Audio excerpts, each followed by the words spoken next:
Assalamualaikum dan salam sejahtera. Okey, kita masuk untuk bab 1.3.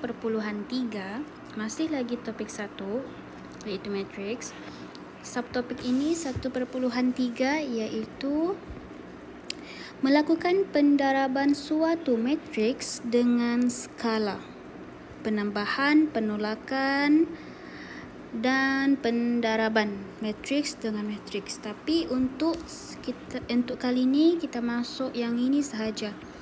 1.3.1 mendarab suatu matrix dengan skalar. Okey, skalar tu apa? Skalar tu dia sebenarnya ada nilai lah. Dia ada nilai sebenarnya, tetapi kita kadang-kadang menggunakan nilai tu dengan istilah huruf. Kita selalu guna huruf. Skala ni dia banyak definisi, banyak sangat. Tetapi untuk yang dalam istilah matematik ni, skala ni dalam bentuk ni lah cikgu simpulkan. Contohnya kamu diberi ni, pendaraban matrix ialah pendaraban setiap unsur dengan skala tersebut. Contohnya kamu ada matrix A. Okay, matrix A contohnya 1, 2, 3, 4 dan ada skala. Skala tu diberi huruf K. K. Jadi dia kena K didarab, K darab dengan matrix yang ni, matrix yang diberi. Okay, K didarab dengan matrix yang diberi. Macam itulah istilahnya secara kesimpulannya. Jadi kita tengok contoh. Kita terus masuk contoh supaya lebih faham. Kalau cikgu terang-terangkan pun kita terus masuk contoh, lagi senang lah, lagi mudah. Okay? Untuk contoh 11 diberi sini matrix A. Ini adalah matrix A. Matrix A lah. Dan diberi skala, ini matrix A. Dan diberi K ialah skala. Dia tidak beritahu K tu berapa nilainya.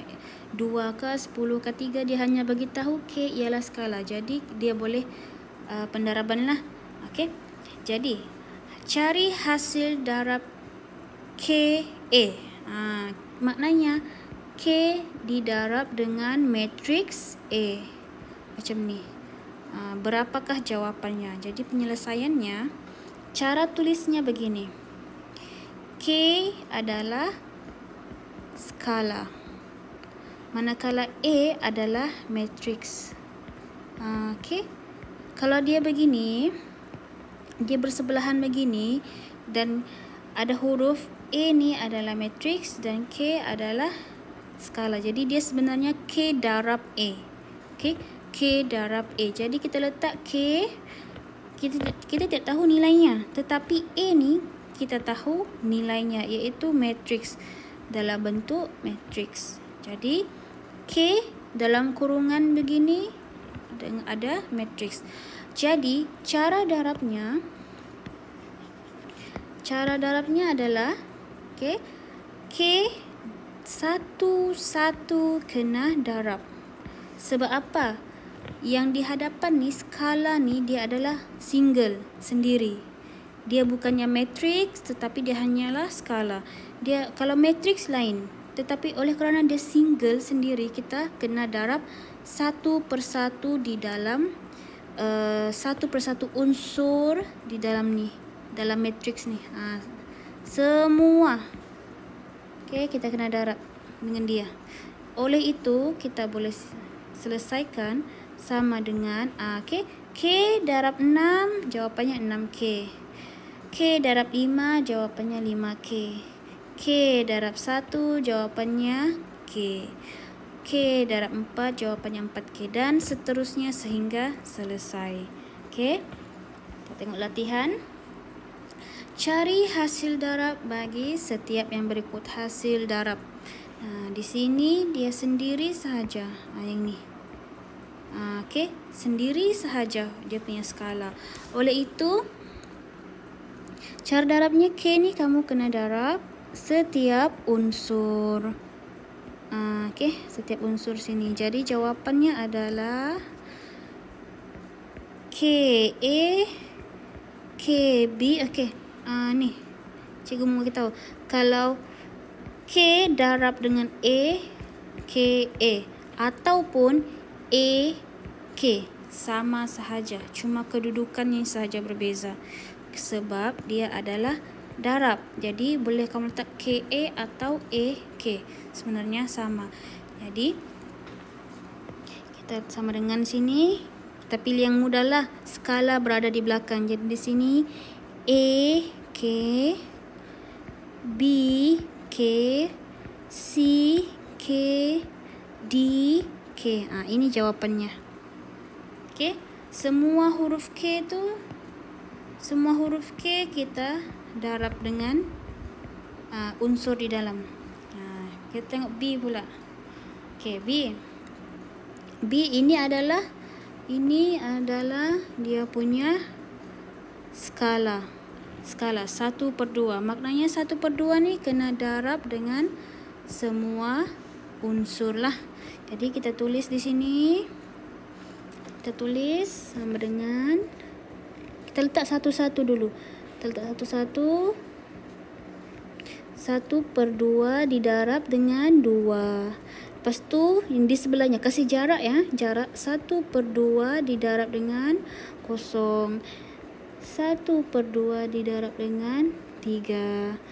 Kurungan. Okey. 1/2 darab dengan 4. 1/2 darab dengan negatif 1. 1/2 darab dengan negatif 5. Okey. Semua ada 1/2. Bila sudah begini baru selesaikan. Okey. Selesaikan. Tidak cukup ruang lah sebab cikgu buat besar kan. Okay, bila selesaikan yang pertama sekali ni 1/2 darab dengan 2, jawapannya adalah 1. Jadi letaklah sini 1. Yang ini mesti jarak. Ni jarak. Sebab apa? Matriks kan. Jarak. Dia adalah matriks 2 kali 3. Ingat ini 2 kali 3. Jadi ini yang jawapan kamu pun mesti begitu. 2 kali 3. Ada jarak di sini nih. Tengah-tengah. Okey, seterusnya. 1/2 darab 0, jawapannya 0. Okey. 1/2 darab dengan 3, jawapannya 3/2. Ataupun kamu mau pecahan bercampur pun boleh. Okey. Dan seterusnya 1/2 darab dengan 4, jawapannya 2. 1/2 darab negatif 1, jawapannya negatif 1/2. Dan terakhir adalah negatif 5/2. Okey, tutup kurungan. Ingat, yang ini adalah matriks 2 kali 3. Pastikan ada jarak. Sebab kalau rapat-rapat nanti seolah-olah kamu 2 tolak negatif 2 tolak 5/2. Itu salah. Jadi pastikan ada jarak di sini. Okey. Dan soalan seterusnya C. Soalan C yang ni tengok di hadapan siapa skalanya, yang ini adalah skalanya. Jadi kena darab 1 unsur di dalamnya. Okey. Jadi bila kita darab satu-satu, kita tahu bahawa 3 darab dengan 1, 3 darab dengan 7. Okey, di atas sudah selesai. Di bawah lagi. Di bawah pula. Di bawah kita teruskan 3 kali dengan 5, 3 kali dengan 6. Cikgu kasih letak warna lain supaya dia berbeza. Okey. Jadi sudah selesai, kita tengok baris yang terakhir pula kita darab. 3 kali 3 dan 3 kali 2. Lepas tu kita tutup kurungan. Okey. Kita tutup kurungan dan kita selesaikan. Okey, selesaikan berapa? 3 kali 1, 3. 3 kali 7, 21. Dan seterusnya sehinggalah selesai. Yang ni 3 kali 3, 9. 3 kali 2, 6. Okey, dan tengoklah sini. 3 kali 1, 3. 3 kali 7, 21. 3 kali 5, 15. 3 kali 6, 18, 3 kali 3, 9, 3 kali 2, 6. Okey, jadi selesai. Okey, yang D ni kamu kena buat sendiri. Yang ni buat sendiri dan hantar kepada cikgu nanti untuk latihan seterusnya, ya. Jadi selesai untuk 1.3.1. Ini hasil darab untuk skala saja. Yang seterusnya ni penambahan penolakan, kita akan masuk penambahan penolakan, kita masuk kelas seterusnya. Itu saja. Sekian, terima kasih.